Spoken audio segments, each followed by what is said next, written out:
नमस्कार व्यूअर्स, मैं हूं अमीश देवगन और आप देख रहे हैं सीएनबीसी आवाज पे टक्कर। रात के 9 बज चुके हैं। टक्कर के सोमवार एडिशन में आपका स्वागत है। चैंपियंस ट्रॉफी में भारत की बड़ी धमाकेदार जीत हुई। मध्य प्रदेश के इंदौर में इसका जश्न मनाया गया, लेकिन जैसे ही लोग जामा मस्जिद के पास पहुंचे तो अचानक उन पे अटैक हो गया, पत्थरबाजी हो गई और आगजनी होने लगी। तो हैदराबाद में जीत का जश्न मना रहे लोगों पर पुलिस ने लाठीचार्ज किया, जिस पर भारतीय जनता पार्टी तेलंगाना में कांग्रेस की सरकार पर कुछ गंभीर सवाल उठा रही है। तो दूसरी ओर होली को लेकर भी सियासत गर्म है। संबल पुलिस ने कहा है कि जिनको रंगों से परेशानी है वो होली वाले दिन घर से बाहर ना निकले। तो आज सीएनबीसी आवाज के टक्कर में इन्हीं तमाम विषयों पर जोरदार चर्चा।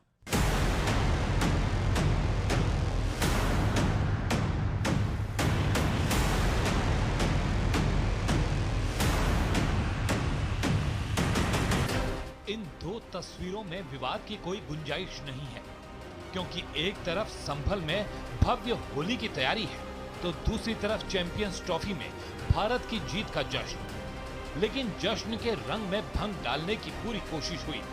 मध्य प्रदेश के इंदौर के पास महू में चैंपियंस ट्रॉफी के फाइनल में भारत की जीत की विजय यात्रा निकली। 50 मोटरसाइकिलों पर 100 से ज्यादा लोग इसमें शामिल हुए, लेकिन जामा मस्जिद के पास यात्रा पर पत्थरबाजी शुरू हो गई और फिर दो पक्षों के बीच जमकर बवाल हुआ। हालात ऐसे बन गए कि आर्मी को मोर्चा संभालना पड़ा। ये कुछ लोग थे, वो वहाँ के राजनीतिक दल ने सब प्लान किया होगा, तो उन लोगों को कड़ी सजा मिलेगी। उधर हैदराबाद में जीत का जश्न मना रहे लोगों पर लाठीचार्ज का आरोप है। बीजेपी कह रही है कि कांग्रेस शासित राज्य की पुलिस लाठी भांजकर किसे खुश कर रही थी। इस बीच भव्य होली की तैयारी में जुटे संभल में भी नया विवाद खड़ा करने की कोशिश हो रही है।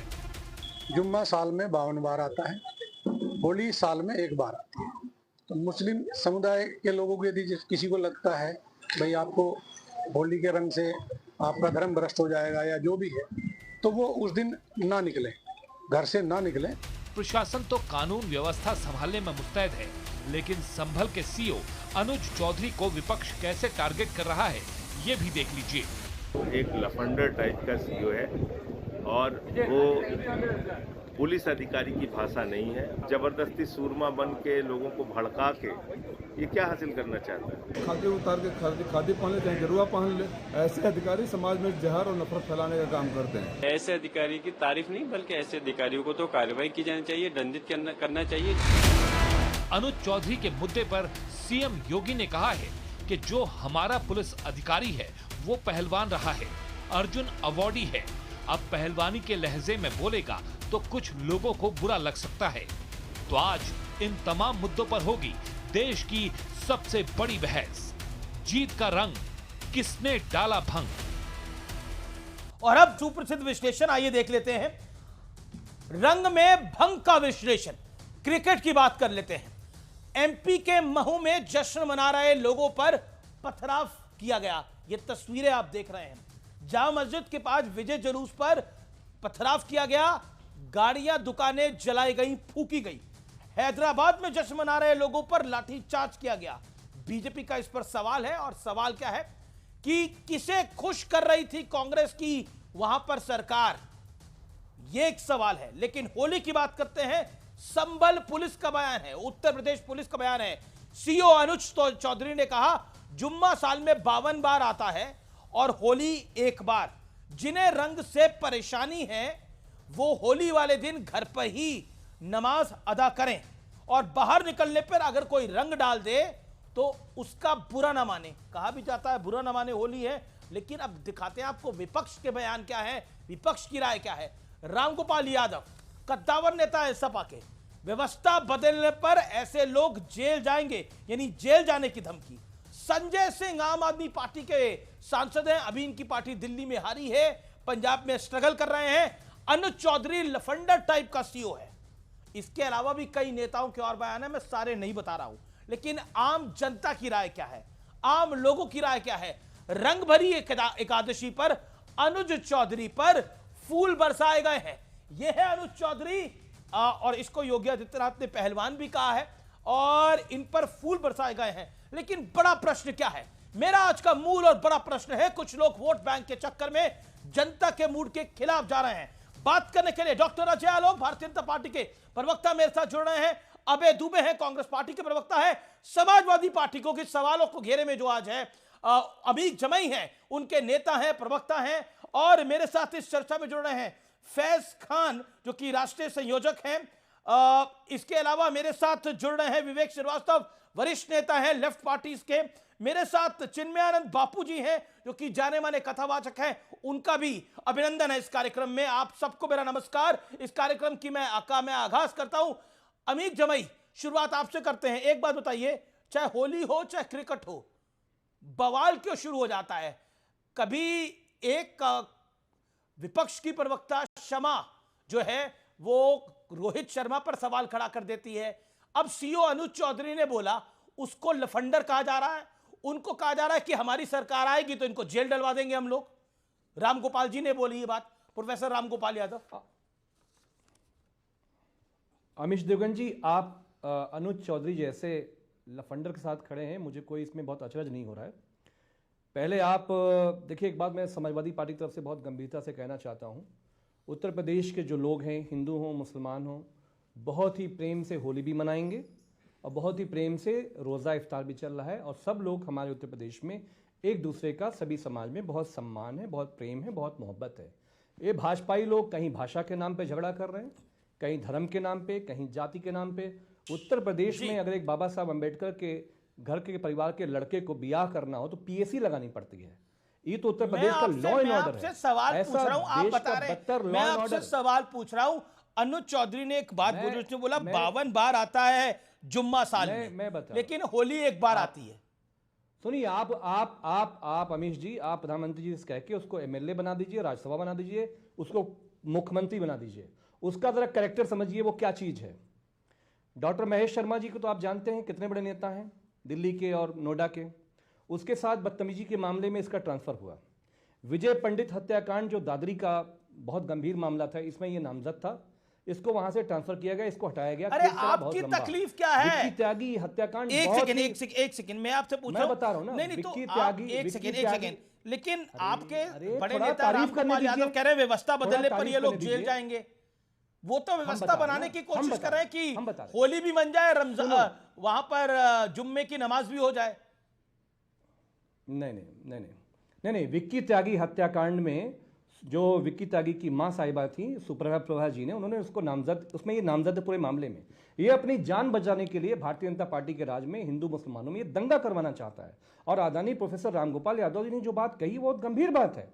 संभल हत्याकांड में ये तो जिम्मेदार है। हम किसी के साथ नहीं है, तो क्या हम करते? तो सीधा कह रहे हैं पुलिस का एक बयान है। और सुनिए, महेश शर्मा तो खुद भारतीय जनता पार्टी के नेता ही हैं।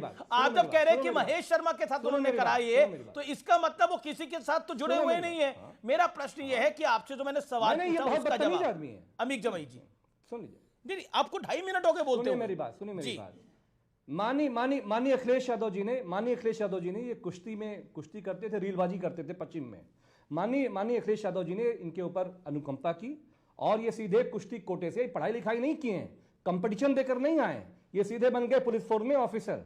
उसके बाद हमने बदतमीजी करने के लिए सीओ थोड़ी बनाया था। नहीं, मतलब इन्होंने पढ़ाई लिखाई नहीं करी है। मतलब आप अगर कोई भारत के लिए खेला है, कोई ओलंपियन है, कोई मेडलिस्ट है, तो आप बोलेंगे उसने पढ़ाई लिखाई नहीं करी है, वो सीधे कुश्ती के कोटे से आ गए। तो आप कुश्ती को कमजोर समझते हैं क्या?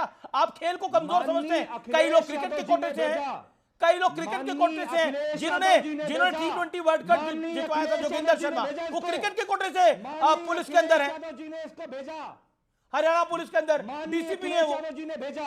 कमाल की बात है, एक कांग्रेस की प्रवक्ता कहती है रोहित शर्मा के बारे में गलत, और एक आप कह रहे हैं उन्होंने कोई पढ़ाई लिखाई नहीं करी। क्या खेलना कम होता है? क्या खेलना कम होता है? अरे 302, 307, अरे खेलना कम होता है अमीर जमई जी। मैं आपसे प्रश्न पूछ रहा हूं, खेलना आपकी नजर में कमजोर है, खेलना कम है आपकी नजर के अंदर। मुख्यमंत्री योगी आदित्यनाथ से बोल के इस लफंगे को राज्यसभा एमपी बनवा दीजिए आप, हमें कोई दिक्कत नहीं है। लेकिन जो बदतमीजी समाज में जहर फैलाने की, संभल में जो हत्याकांड निर्दोष बच्चों का हुआ, समाजवादी सरकार okay let me get up. Okay Ajay Alok Gopal Yadav ji ने जो कहा है, अजय आलोक, एक पुलिस वाला इन्हें लफंडर क्यों लग रहा है? उन्हें जेल भेजने की तैयारी क्यों हो रही है? और कहा जा रहा है ये गेरुआ वस्त्र डाल ले, भगवा कपड़े डाल ले। ये समाजवादी पार्टी के एक और मेंबर ऑफ पार्लियामेंट कह रहे हैं, राजीव राय। ये भाषा आप इन लोगों की देख लीजिए और किस भाषा की कितनी अच्छी मर्यादा है ये भी देख लीजिए। लेकिन शायद एक बात अभी भूल रहे हैं, वो ऑफिसर ऑन ड्यूटी और ऑफिसर इन यूनिफॉर्म है। ये लफंटर कहना भी कानूनन अपराध है, केस दर्ज हो सकता है और एक्शन भी हो सकता है, वो अलग बात है। अब आते हैं मुद्दे पे। इन्होंने कहा कि अनुज को बोल के राज्यसभा एमपी बनवा दीजिए, एमएलए बनवा दीजिए। और ये अपने वाला बड़ा रिचार्ज समझा है क्या? हाँ, कि प्लेन को हाईजैक करने वाले को इंदिरा गांधी ने एमएलए बना दिया था, वो वाला हिसाब किताब समझा है क्या कि देश उसी हिसाब से चल रहा है? बात यहाँ पे हो रही थी कि अनुज चौधरी ने गलत क्या बोला, क्या गलत बोला पहले बताइए। बावन जुम्मा नहीं होते साल में। प्लीज अमित भाई, late Ajay Alok make his point. और दूसरी बात, अब एक और बात बोली दूं, लफंटर कहने वाले का इतिहास पूरा उत्तर प्रदेश और दिल्ली भी जानता है, चाहे वो आम आदमी पार्टी के हों चाहे समाजवादी पार्टी के हों, कि लफंटर कहाँ पाए जाते हैं। तो इसलिए लफंटर तो कहिए मत, है ना, चाहे आप हों चाहे आम आदमी पार्टी वाले हों, सब एक दूसरे का इतिहास तो सबको पता ही है देश भर में। अब आते हैं दूसरी बात, संभल, ये आप कहाँ थे अमित जमाई जब 10 से लेके 14, 7 से लेके 9 लगातार 6-7 साल हिंदुओं को वहाँ पे हिंदू होली नहीं मनाने दिया गया था? तब आप कहाँ थे? 2022-2021 दोनों साल में संभल में जब होली मनाई गई तो वहाँ पे सांप्रदायिक हिंसा करने की कोशिश की गई, तब आप कहाँ थे? तब आपका मुंह नहीं खुला।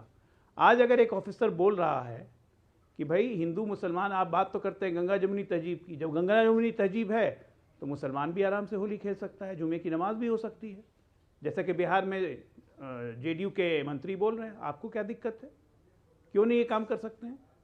हम तो बोल रहे हैं, उन्होंने साफ कहा कि जिसको रंग से परहेज नहीं है, जो रंग भाई होली खेलना चाहता है, मुझे भी आके रंग लगा दे, मैं भी लगा दूंगा, उसमें तो आपको दिक्कत नहीं है। लेकिन हाँ, जो जिहादी मानसिकता के है, जिनका रंग लगने से उनका धर्म भ्रष्ट हो जाएगा, इस्लाम खतरे में आ जाएगा, वो घर में रहें। ओके, उसमें क्या दिक्कत है? अमित भाई, जिसको आप लफंडर कह रहे हैं, आज वहां पर शोभा यात्रा निकली। खेल जगत को गाली देने की आदत हो गई है। एक मिनट रमेश जी, पूरे खेल जगत को गाली देने की आदत हो गई है, पूरे खेल जगत को गाली देने की आदत हो गई है।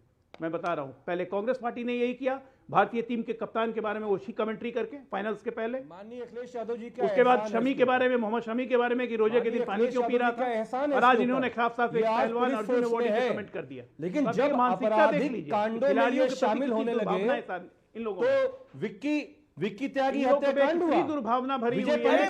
जिसको आप गाली निकाल रहे हैं, जिसको आप लफंडर कह रहे हैं, एक सेकंड अमित भाई, शांति, ऑडियो डाउन करिए। अमित भाई, जिसको आप, ऑडियो डाउन है आपका अमित जमाई अभी। अमित भाई, जिसको आप लफंडर कह रहे हैं, जिसको आप गाली दे रहे हैं पानी पी पी के, वहां पर जनता जो है वो उन पे फूलों की वर्षा कर रही है, उसी सीओ पर।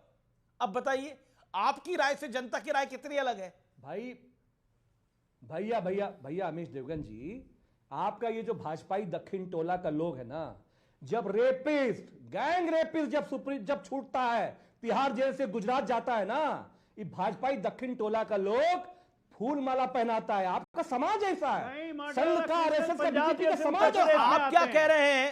आप क्या कह रहे हैं कि वहां आते हैं रेपिस्ट और दंगाई और कातिल, भाजपाई दक्षिण टोला का जो समाज है, फातिया पढ़ते हैं, अखिलेश यादव वेलकम करता है, याद है कि भूल गए, पहनाता है, जो कोर्ट में पिटीशन देता है कि उत्तर प्रदेश नहीं जाना है। जितना बड़ा दंगाई, अरे उतना बड़ा भाजपाई, जो जितना बड़ा दंगाई, उतना बड़ा भाजपाई, मुख्यमंत्री, प्रधानमंत्री, वो बहुत बड़े गांधीवादी थे ना। हमें क्या, वो बहुत बड़े गांधीवादी थे।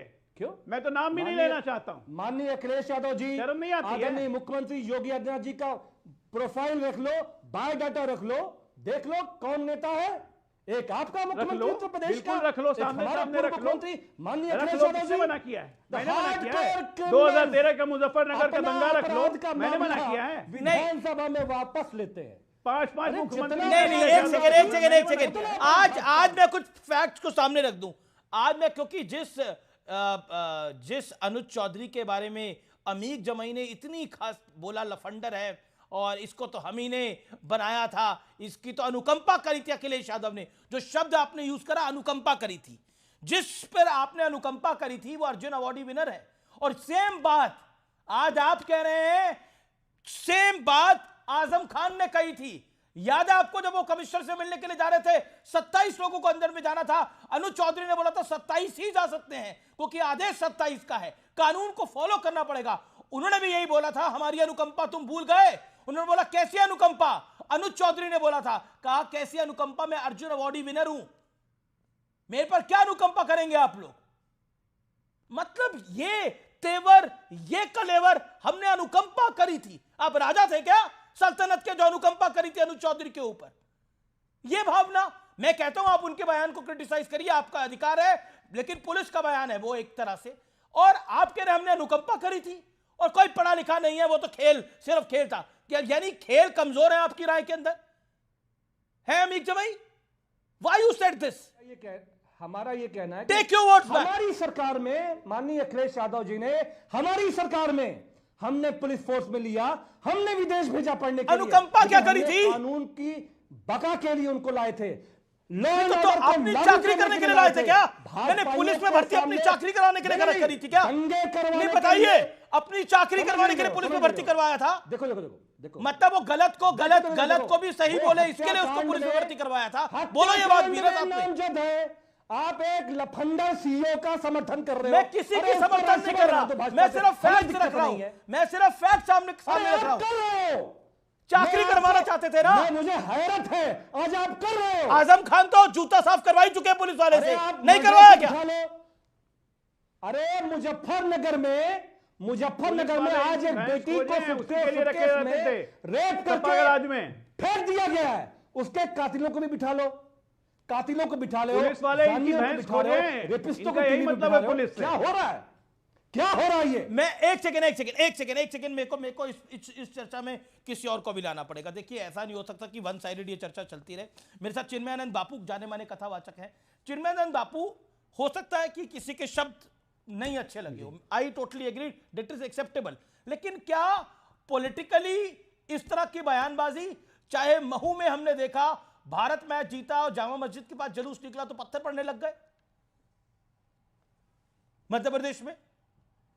देखिए, मैं तो इसमें एक बात कहना चाहूँगा, जो महू में पत्थरबाजी हुई, आगजनी हुई, जो दुर्घटना हुई, वह एक सोची समझी साजिश ही दिखाई दे रही है। क्योंकि ये जो खुशी थी, वो जो एक शोभा यात्रा थी, खुशी का जो एक जुलूस था, वो कोई धार्मिक नहीं था, वो राष्ट्रीय गरिमा को बढ़ाने वाला वह जुलूस था, राष्ट्रीय लेवल की खुशी थी।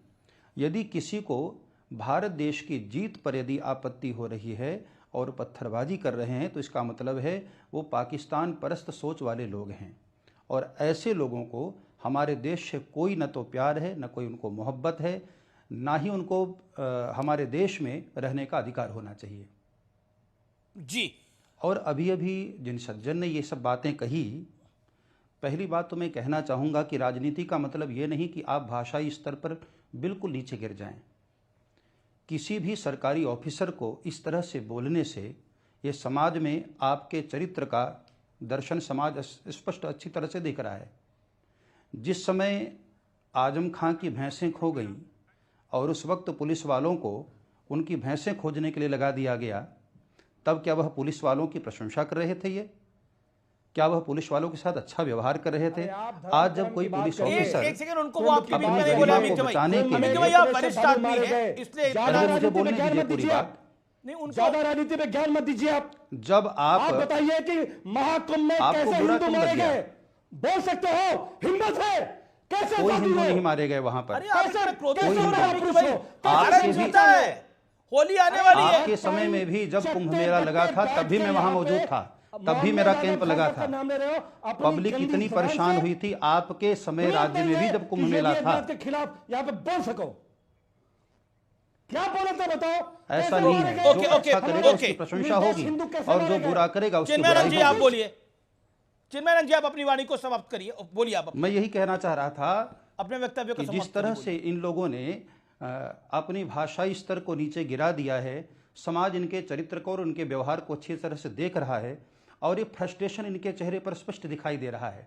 जिस तरह से आज हमारा देश समृद्धशाली हो रहा है, पूरी दुनिया में देश का नाम रोशन हो रहा है, भारतीय टीम लगातार जीत करके हमारे देश का नाम गौरवशाली बढ़ा रही है, इन सब विषयों को देख करके ठीक है, विपक्षी पार्टियों ये एक की आपका हालत विचार बड़ी है। खराब ओके, विवेक फ्रस्ट्रेशन इनके मुंह पर स्पष्ट झलक रही है। जी जी, क्योंकि अमीक जमाई अब जरा- आप शांत रहिए, अमीक जमाई अब आप शांत रहिए। नहीं मेरे अरे हमको लिफाफा नहीं मिलता है, इसलिए हम साफ साफ बोलते हैं। मेरे कुछ प्रश्न है सुन लीजिए, चिन्मयानंद जी से। एक सेकंड अमीक जमाई, एक सेकंड विवेक होल्ड करिए, विवेक होल्ड करिए आप, एक सेकंड विवेक होल्ड करिए। अमीक जमाई, ये फ्रस्ट्रेशन क्यों है? भारत की जीत पे ये फ्रस्ट्रेशन है?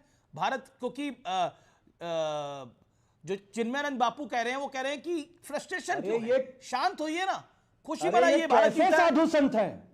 होली आ रही है।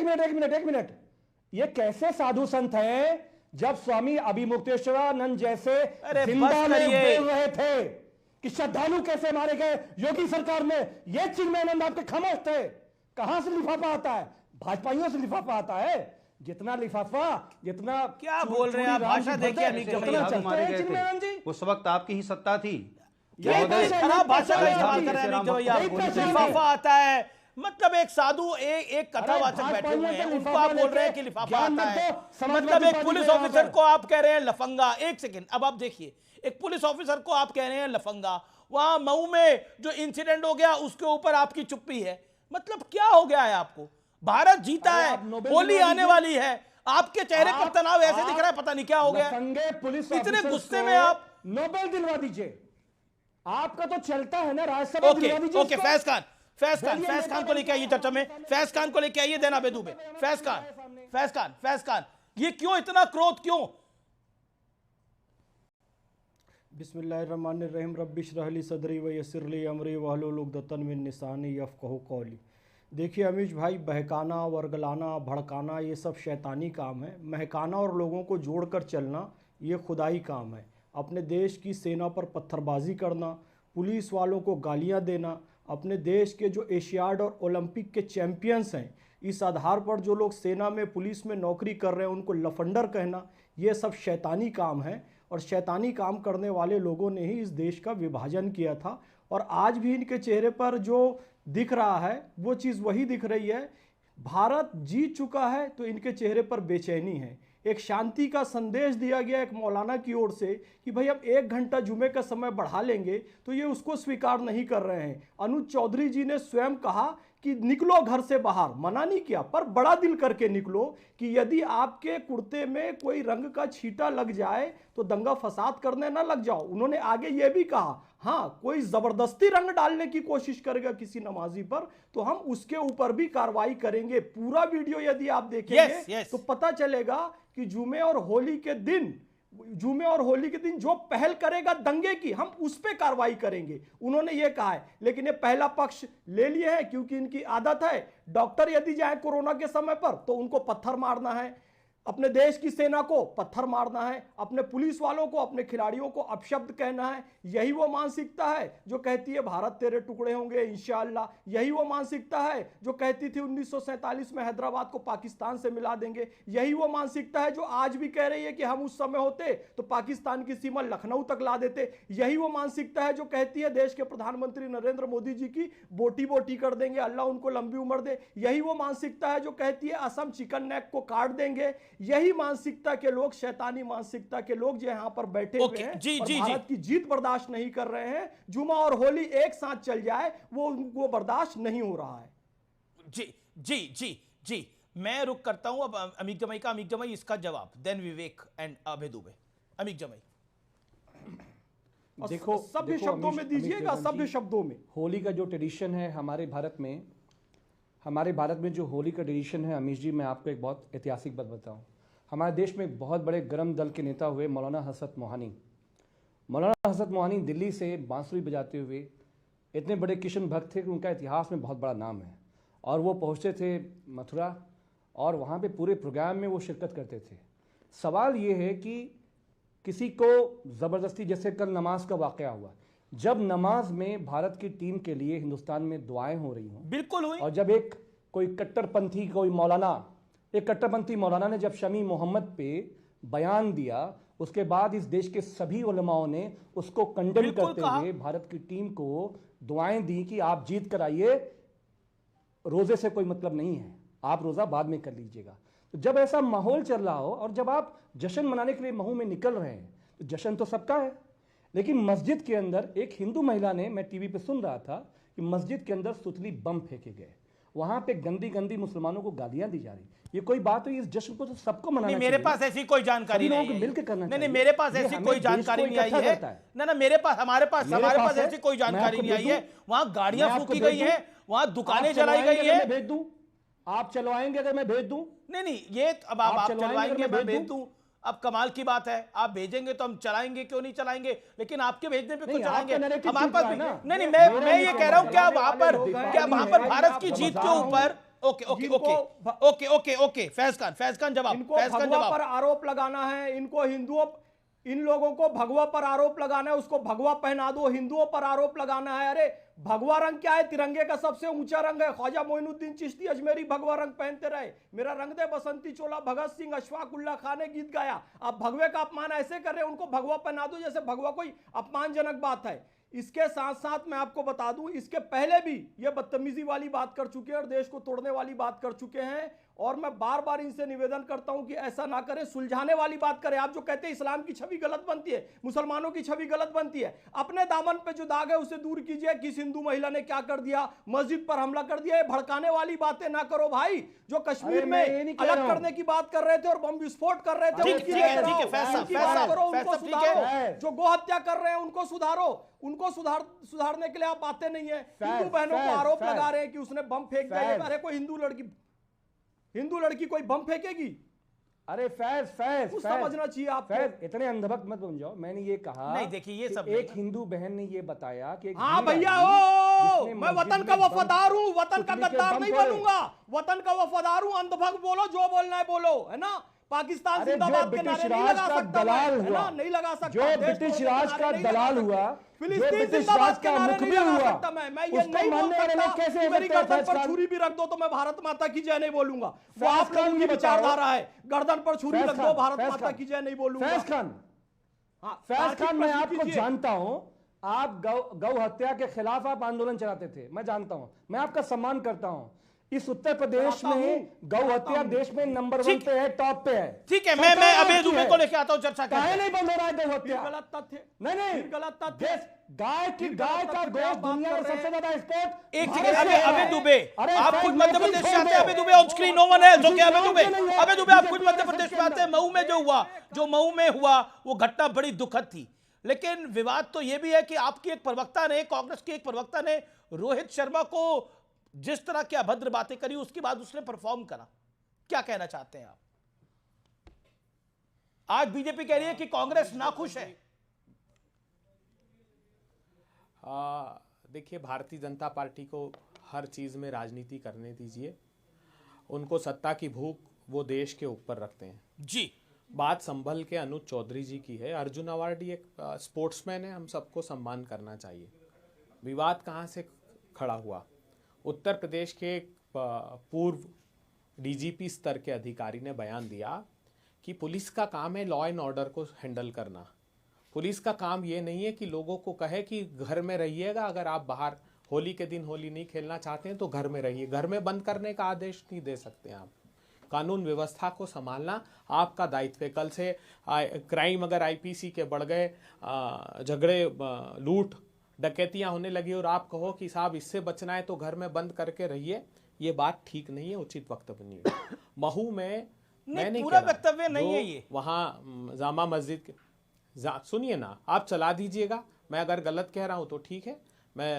मैंने जो सुना है, जो मैंने खुद ने उनका बयान सुना, जिस फर्स्ट डे मैंने सुना, तो मुझे लगा था कि ये बयान पुलिस को नहीं कहना चाहिए कि लोग घर में रहें। घर में रहने की अपेक्षा लॉ एंड ऑर्डर संभाले। महू में क्या हुआ? महू में जो चिन्मयानंद जी का गंभीर आरोप है वो तो मोहन यादव जी पर है। मोहन यादव गृह मंत्री भी हैं। ये कह रहे हैं कि पाकिस्तान परस्त लोगों ने वहां दंगा कराया है, तो वेजिंग वार अगेंस्ट इंडिया का मुकदमा लगाना था, prevention of unlawful activity act, वो तो लगाया नहीं मोहन यादव जी ने।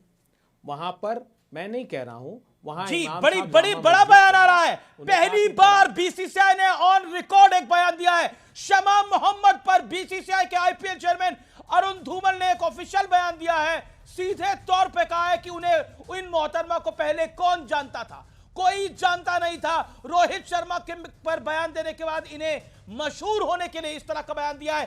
क्या बोला आईपीएल चेयरमैन ने, आइए सुन लेते हैं। जी, तो मैं मानता हूँ देश में कोई इन मोहतरमा को जानता नहीं था। उन्होंने ये बयान दिया और उसके बाद लोग जानने लगे कि ऐसी भी कोई नेत्री है। टीम लीडर के प्रति ऐसा बयान दें, बहुत ही दुर्भाग्यपूर्ण था। मुझे पता नहीं क्या कारण रहे होंगे। बहुत ही दुर्भाग्यपूर्ण है। अबे दुबे देखिए, शमा मोहम्मद एक महिला भी है, उन्होंने ये कहा है कि मेरा ये व्यक्तिगत बयान है, कांग्रेस पार्टी का बयान नहीं था। तो व्यक्तिगत बयानों पर समूची कांग्रेस पार्टी को अपनी प्रतिक्रिया नहीं देनी चाहिए। जहां तक रोहित शर्मा जी का प्रश्न है, तो हमको गर्व है, था और रहेगा हमेशा। ठीक है, भारत के खिलाड़ियों ने भारत की साख को बुलंद किया। एक मिनट अमीश देवगन जी, बहुत इंपॉर्टेंट मैं खुलासा करता हूं। नहीं ठीक है, आप खुलासा बाद में करेगा। अजय लोग कुछ रिस्पॉन्ड करना चाह रहे हैं। अजय लोग 30 सेकंड। अजय देवगन, मैं आपको आगे मौका दे रहा हूं। अबे भाई मैं आपको आगे मौका दे रहा हूं। अजय लोग, डॉक्टर अजय लोग। अमीश जी, इतनी देर तक अगर आपने मुझे अजय लोग 30 सेकंड एक-एक करके चलते हैं। जरा 1 मिनट सुनिए अभय दुबे जी, सुनिए। हमने तो वहां पे सरकार ने और डीएम और एसपी ने घोषणा कर दी है कि सब पे एनएसए लगाने जा रहे हैं, क्योंकि ये प्री प्लान था, पत्थर रखे गए थे और वहां पे जिस तरह से जुलूस गुजरा, उसके बाद आगजनी की गई और कोई मुस्लिम इलाका भी नहीं था, वो मिक्स्ड इलाका था और जानबूझ के ये किया गया। खैर वो तो भुगतेंगे, एनएसए भी लगेगा और ऐसे लोगों को देश में रहने का अधिकार नहीं है जो भारत की जीत पे खुश नहीं है।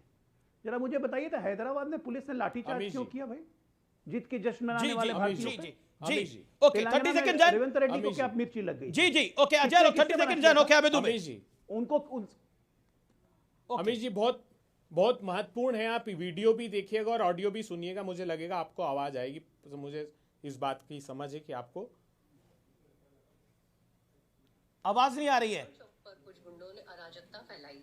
हाँ, एक मिनट वहां पटाखे फोड़ते रहे। अमीश जी, चैंपियंस ट्रॉफी में भारत की जीत के जश्न में कल उज्जैन के टॉवर चौक पर कुछ गुंडों ने अराजकता फैलाई। जहां चाह वहां पटाखे फोड़ते रहे। किसी की कार तो किसी की बाइक, किसी के पैर तो किसी के सिर पर जाकर पटाखे फोड़ते रहे और पुलिस प्रशासन उनके सामने बेबस नजर आया। जब लोग ये किसका वीडियो है? बड़ा अनवेरिफाइड है, हमारी जानकारी में नहीं है। आप बात कहिए, क्या कर रहे हैं? पढ़ रही है कोई? महिलाएं और बच्चे सहम गए। गनीमत रही कि एक मिनट अजय लोग वो कह रहे हैं कि जो जश्न मना रहे थे गलती उन्हीं की थी, जो जश्न मना रहे थे गलती उन्हीं की है। अरे सुन तो लीजिए, तेलंगाना में भारतीयों की गलती थी। नूह में भी गलती उन्हीं लोग की थी जो जश्न मना रहे थे। यही कांग्रेस पार्टी का स्टैंड है। नूह में भी गलती उन्हीं लोग की थी जो जश्न मना रहे थे। अपने देश का जीत का जश्न मनाना कांग्रेस पार्टी के लिए अपराध है। बहुत अच्छा स्टैंड है, लगे रहिए महाराज, इसी में लगे रहिए आप। अब दूसरी बात ये बताता हूं अमीश, जो इंपॉर्टेंट है, अगर आज तो अब आप मौका ही नहीं देते, ये गलत बात है बिल्कुल। और हम बिल्कुल भारतीय जनता पार्टी प्रायोजित अगर इस देश में हिंदू 18% रहता है ना, बिल्कुल गलत। क्या ये देश सेकुलर रहता? ये कब का गालिब करवा के पूरा इस्लामिक राष्ट्र पहले ही बन जाता और हिंदुओं की कोई कदर नहीं होती। 2 दर्जे का नागरिक बना के इस देश में हिंदुओं को रखती है कांग्रेस पार्टी 75 साल से, और आज भी वही उसी लक्षण पे। आज भी बोलिए। अरे जाऊं क्या लगा रखा है आपने? कुछ नहीं बोले तो है पहले भी 4 मिनट। जितना आप बोले उतना ही अजय लोग बोले। बोलिए आप। नहीं तो यही तो लगातार बोलते रहे। ऐसे मत धमकाइए, आज कांग्रेस ऐसे मत धमकाइए। आज कांग्रेस पार्टी राज्यसभा ये गलत बात है। इनको चुप कराइए, लेके आई कि हम इनको चुप कराइए। मैं लेकिन मऊ का मुद्दा नहीं आया। अच्छा ठीक है अजय लोग, you made your point. Telangana का मुद्दा इनके पास नहीं आएगा। अच्छा ठीक है अजय लोग, ओके अजय लोग नहीं आएगा। अजय लोग अबे दुबे का जवाब। अबे दुबे। अमीश देवगन जी, ये जो वीडियो मैंने चलाया है ये उज्जैन का है। उज्जैन में रात भर वो ये कह रहे हैं, उज्जैन के समाचार पत्र और टीवी चैनल, कि अराजक तत्व रात भर लोगों के घर में लोगों पर बम फेंकते रहे और पुलिस मौन साधे खड़ी रही है। उज्जैन जो है मुख्यमंत्री जी का गृह नगर है। उन्होंने कहा लोग जान बचाकर भागते रहे, वाहन छोड़कर घर जाना पड़ा। इसके लिए कौन रिस्पॉन्सिबल है? किस किस पर एनएसए लगा दिया बताइए? मैं कह रहा हूं वेजिंग वॉर अगेंस्ट इंडिया लगाइए ना। वहां मौलाना कह रहे हैं, सुनिए ना, महू में ये कह रहे हैं, एक पक्ष ये कह रहा है कि जब तरावी की नमाज थी तो किसी ने मस्जिद के अंदर बम फेंक दिया। उसके बावजूद अराजकता अगर कोई करता है तो ये लॉ एंड ऑर्डर मुख्यमंत्री जी की जिम्मेदारी, गृह मंत्री है वो अपनी रिस्पॉन्सिबिलिटी। तरफ बात नहीं कह रहा हूं। पत्थर स्टोर करके 70 दंगे होते हैं, 70 मध्य प्रदेश में हर 5 दिन में की एक बात दंगा बोल होता रहे है। हैं ये इसकी उज्जैन की घटना responsibility कांग्रेस किसकी है? पार्टी के भारतीय मीडिया जनता डिपार्टमेंट को पार्टी मिल की है गई कि नहीं और है? पूरे देश को नहीं मिली।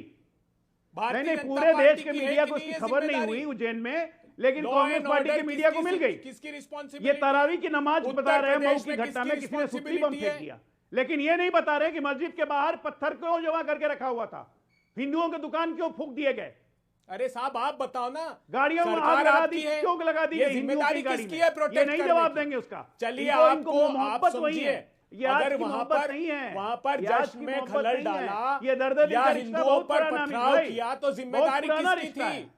गृह मंत्री कौन है वहां?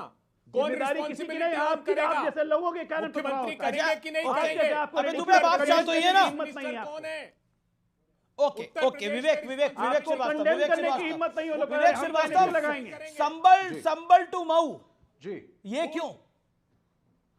जी देखिए, सबसे पहली हर बात जगह है यही कि नैरेटिव एकतरफा होता है, analysis हर जगह गलत यही है और नैरेटिव अभय आप दुबे जो- बनाते हैं कि एक अकलियत खतरे में आ गई है। नैरेटिव होता नहीं है, नैरेटिव सेट किया जाता है। अभय क्या दुबे बिल्कुल narrative ठीक set बात हो रहा कह रहे हैं। प्रोवोकेशन जब होता है तो लड़ाइयां होती हैं, उस प्रोवोकेशन के ऊपर भी अरे रिपोर्टिंग की भारत जाए। की जीत पे अगर प्रोवोकेशन प्रोवोकेशन है कैसा? पटाखे फेंक, नहीं, ये एक तरफा सुनिए जरा। भारत की 1983 जीत पे में भारत provocation को सबसे कैसे? पहले क्रिकेट की जीत मिली। भारत की जीत 1983 में भी हुई थी, उसके बाद भी हुई है। कहां प्रोवोकेशन हुआ? हिंदू मुसलमानों सबने मिलकर जश्न मनाया। आज क्यों प्रॉब्लम है? क्योंकि आज मोदी का राज है, इसलिए प्रॉब्लम है। प्रोवोकेशंस है, लड़ाइयां हैं, ये बीजेपी को सूट करता है। यही अभय दुबे कह रहे हैं और उनकी बात बिल्कुल ठीक है। यह पुलिस अफसर जिसको आप प्रोटेक्ट करने की कोशिश कर रहे हैं, एज पर the police rule book is the defaulter and the honourable chief minister of UP, उनको थोड़ा समझना चाहिए कि चाहे क्रिकेटर और चाहे रेसलर, जब वो पुलिस फोर्स में आ जाता है तो रूल बुक फॉलो करनी पड़ेगी। पुलिस की ट्रेनिंग फॉलो करिए। आप अगर कुश्ती में आपको कुछ मेडल मिले हैं, इसका यह मतलब नहीं आप सड़क पे आकर के पब्लिक के साथ कुश्ती करने लगेंगे। और अगर के हिंदू साथ महिलाएं कहाँ कुश्ती कर रहे हैं, नहीं पब्लिक को चाहती बचाने होली की खेलना, कोशिश कर रहे हैं ना वो तो। कि वो रंगी इतना जाएंगी, नाराज हो तो गए आप, क्या तो पता हिंदू नहीं क्या हो महिलाएं गया? घर बैठेंगी? ओके वैसे जब दंगा जब रोका जा रहा था तो उसमें और अनुज चौधरी के पैर में गोली भी लगी थी, लेकिन ओके चिन्मयानंद बापू मैं इन महोदय से पूछना चाहता हूं कि पत्थरबाजी करना ये किसका काम है? कश्मीर से लेकर के महू तक ये अचानक से इतने पत्थर आ कहां से जाते हैं? यदि पहले से व्यवस्था न की गई होती तो इतने सारे पत्थर कहां से आ जाते? पत्थरबाजी क्यों नहीं हुई? जब मतलब है कपिल कि देव विवेक शांत आपके बीच में नहीं बोले, अपनी टर्न पे बोलिए क्यों विवेक नहीं जी। हुई 1983 में? नहीं, इनसे पूछिए ना। इसके पहले भारत की इतनी जीत हुई है, पत्थरबाजी हुई, मस्जिदों में घुस करके वहां तरावी हो रही है। अच्छा ठीक है, जवाब सुन लेते हैं। आवाज डाउन करिए, आवाज डाउन करिए, आवाज डाउन करिए। ये सब इसलिए चिन्मयानंद बापू, ये सब सारी जो सारी प्रॉब्लम आ रही है, इसका कारण कुछ और है। भारत की जीत के जश्न पर इनको कोई खुशी नहीं होती है, लेकिन इनको दुख जरूर होता है कि भारत की अस्मिता लगातार पूरी दुनिया में बढ़ रही है और किसकी सत्ता में बढ़ रही है। फ्रस्ट्रेशन इस बात का है, जो लोग लगातार हमारे हिंदू कौम पर, हमारे हिंदू धर्म पर आक्षेप कर रहे हैं। मैं इनसे पूछना चाहता हूं कि इतने सारे पत्थर अचानक से कहां से आ गए भाई? कश्मीर से लेकर के महू तक ये इतिहास उठा करके देख लिया जाए, ये सारे के सारे पत्थर किसने फेंके हैं? हमारे हिंदुओं ने तो नहीं फेंके हैं। और दूसरी बात, जब हम इनके नमाज को अपने कानों में जबरदस्ती सुन रहे हैं, न इच्छा होने के बाद भी हमारे कानों में पड़ रहे हैं, तो फिर यदि होली के रंग के एक दो छींटे इनके ऊपर पड़ गए, विवेक अब 20 सेकंड में जवाब। भारत में दंगा हो रहा है, मेरी बात फहराया जा रहा है, बड़ी सीधी भारत में दंगा हो रहा है, दुबई में तिरंगा फहराया जा रहा है। पहले तो चिन्मयानंद बापू मुझे बताएंगे कि वो हिंदू महिलाएं जो होली नहीं खेलना चाहती हैं, नहीं चाहती उन पर रंग पड़े, क्या वो अपने घर में बैठना है उनको? क्या ये योगी आदित्यनाथ का फरमान है कि वो हिंदू महिलाएं जिनको होली खेलने में आपत्ति है घर से बाहर ना निकलें? तो बोल दीजिए। दूसरी बात, ये हिंदू मुसलमान का मुद्दा नहीं है, कोई माता ये वोट चाहती है बीजेपी। होली का पर्व और दीपावली का पर्व भारत में अच्छा नहीं अनेकों लगता मेडल होगा। जीते हैं, हॉकी के भी जीते हैं, क्रिकेट के जीते हैं, टेनिस के जीते हैं, लोगों ने मिलकर खुशियां मनाई हैं। आप मस्जिदों में घुस करके डिस्टर्बेंस क्यों आप इस तरह की बात बोल रहे हैं अनर्गल? ओके, वक्त एक अंतराल का है, लेकिन अंतराल के उस पार टक्कर जारी है। अरुण जी, आपका अभिनंदन है न्यूज 18 पर। सबसे पहले तो आपको भी शुभकामनाएं, देश को भी शुभकामनाएं। आपका पहला रिएक्शन क्या है चैंपियंस ट्रॉफी की ये बड़ी जीत पर? मैं पूरे देश को बधाई देना चाहूंगा, 140 करोड़ देशवासियों को, जो शानदार प्रदर्शन टीम इंडिया ने टूर्नामेंट में किया और कल चैंपियंस ट्रॉफी का कप लेके आया और पूरे देश को उन्होंने जो स्वर्णिम पल दिए, जो खुशियां दी, उसके लिए मैं उनको बहुत बहुत बधाई देना चाहूंगा। जी अरुण, मेरा अगला सवाल आपसे यही है कि 9 महीनों में भारत ने ये दूसरी इंटरनेशनल ट्रॉफी जो है आईसीसी ट्रॉफी, चैंपियंस ट्रॉफी जो है वो जीती है। पहले वर्ल्ड कप, फिर चैंपियंस ट्रॉफी। क्या क्लिक करा इंडियन टीम के लिए बीते 9 महीनों के अंदर?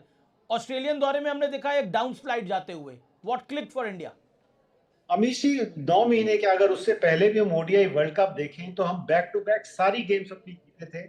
अनफॉर्चुनेटली हम फाइनल में जाके ऑस्ट्रेलिया से हार गए थे और मैं मानता हूँ वो बहुत ही एक दुखदायी पल था पूरे देश के लिए, क्योंकि पूरा देश ये आस लगाए बैठा था कि 2011 के बाद ये जो विश्व कप यहाँ होने जा रहा है उसे हम जीतेंगे। और जो शानदार प्रदर्शन पूरी टीम का थ्रू द टूर्नामेंट रहा वो बेहतरीन था, काबिल तारीफ था। लेकिन अनफॉर्चुनेटली हम वो फाइनल हारे। लेकिन उसके 6 महीने बाद ही जैसे हमने बारबाडोस में जाके T20 वर्ल्ड कप जीता और अब ये लगातार तीसरा आईसीसी टूर्नामेंट इसके फाइनल में पहुंचे शानदार तरीके से, ये इस टीम की काबिलियत को दिखाता है। चाहे ऑस्ट्रेलिया फाइनल में रहा, उसके बाद साउथ अफ्रीका और इस बार न्यूजीलैंड, विश्व की 3 बेहतरीन टीमें फाइनल तक पहुंची।